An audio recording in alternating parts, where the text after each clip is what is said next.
Halamed, Reshutes. A characteristic that you need to have the ability to acquire Torah, you have to be Ohuv. You have to be beloved. Who do you have to be beloved to? Right? To the masses. What does that do with Torah? Pirsh Ovel Hashem Yisborach. You're beloved to Hashem. Person has a child, a friend that you really love.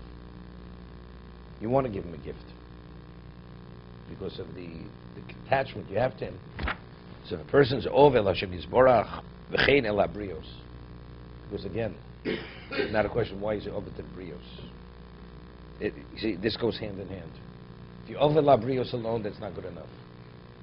And if you over Hashem Yisborach, also it's not good. But again, why are you not over to the Brios? Let's say you live in a Reformed community, and they see you as some kind of, and they cannot tolerate your existence because you're a religious Jew. But whatever you do, it's not good enough.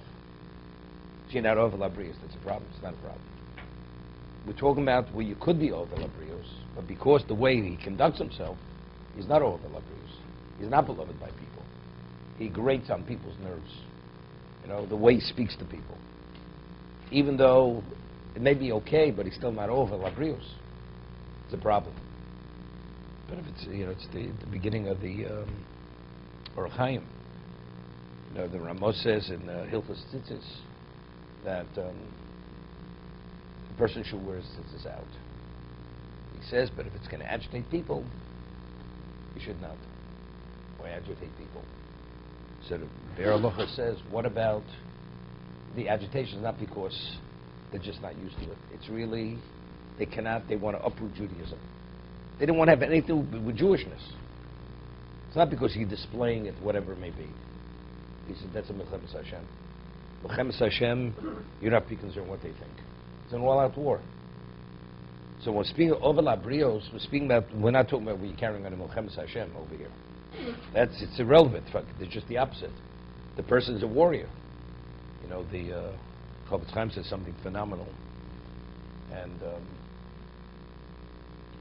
normally, if a person wants to rise in rank in the army, it can take years. You have to go to officers' school and this and that.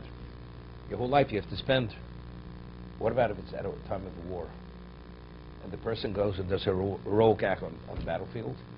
You go from sergeant, you become a colonel. Because it's battle time, it's wartime. He says, today we live, it's a war. At one time to be annulled by a Kodesh Baruch Hu, you know what you had to do? Everybody's special. The environment is conducive. So how we become that special tzaddik? Take a whole lifetime to become that special tzaddik. Because the whole environment, everybody is really behaving properly. So you have to be exceptional to be the exceptional person. What about if most Jews are not? And people are against it.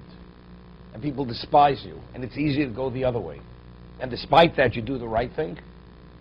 So then what? The way Hashem esteems and values that, it's a whole different level. No, then you become a hero. This is the Chovot HaLevavos, that's the point he makes. So we're talking about the Ovel Abrios means that you should be Ovel Abrios and you're not Ovel Abrios.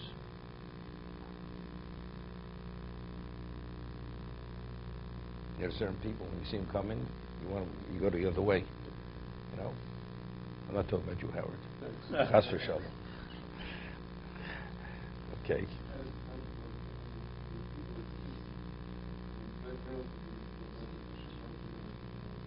You don't. Oh, well, if a person is doing things correctly and trying his best, you're definitely over Hashem. Look, a person always wants, the greater the tzaddik, he's always second-guessing himself. Because he always feels he could have done it better, or maybe he didn't do it good enough. Okay? But he's telling you it's a reality. You have to be an Ov. When you're not liked by people, that's a fact. That's easy.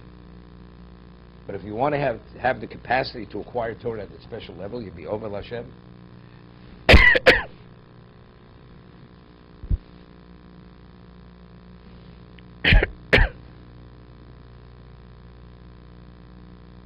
There's no question. A person's exceptional tzaddik.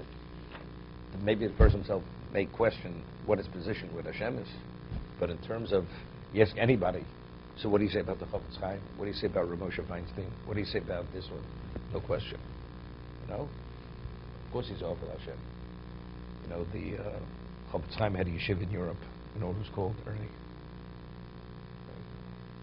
It wasn't called the yeshiva in North Jersey. It's called Radin. So the Chovot HaLevavos, the Rosh Yeshiva, Chovot HaLevavos wasn't the Rosh Yeshiva. He was not the, although he could have been the Rosh Yeshiva. So he hired someone. His name was Reb Naftali Trupp, who was a Talmud of the Alta Slobodka, and he was an exceptional person in terms of his being able to mentor students and the way he would give the shiur and his thought process. It was exceptional. So Reb Naftali Trupp was the Rosh Yeshiva there. There was a time that Rabbi Yeruchim was in the Mir Mashgiach was a Rosh Radin. And every night the Chovot HaLevavos would go up to his attic and he would do tshuva. As it says, every day, Jew, at the end of the day, you should do tshuva. And they would, to go up to the attic, there was like a very steep set of steps. And he would close the door and be in the attic by himself. And they would stand on the steps, listen. They wanted to hear how he did tshuva. How he would do tshuva. The Chovot HaLevavos, you know, when before Yom Kippur, he would take out his little notebook and do tshuva for 45 minutes of Bittul Torah for the year. Okay? So they would listen, and they would listen to the way he would speak to himself. Yisrael Meir, and the words he would use on himself to berate himself, they couldn't believe the way he spoke to himself. You know, you're a dog, you're a this, the way he spoke about himself, what you are, you know, you're in. It reached such a point, they became so overwhelmed, they couldn't believe it. That they became a little dizzy, and they nearly fell down the flight of steps. They were standing on the steps listening to the way he spoke to himself. I mean, he was a chassid, so he wasn't ov. I'm ov, Hashem, I'm ov. What am I berating myself to such a degree? But factually, that's why he's an ov. It's like Rashi says in last week's parsha, when Hashem, Moshe chose Aaron. So Aaron approached the Mizbeach and says he was ashamed, right? Because the horns of the Mizbeach remind him of the eagle. Rashi Chumash. So Moshe Rabbeinu says, "L'kachto tzorto." It doesn't. So literally, right? Mean you were chosen. No, that's exactly because you're ashamed of that. That's exactly why you're more qualified than anybody else. Because you have a greater conscience than anybody else. That's why you're the one now, nobody else. To be continued.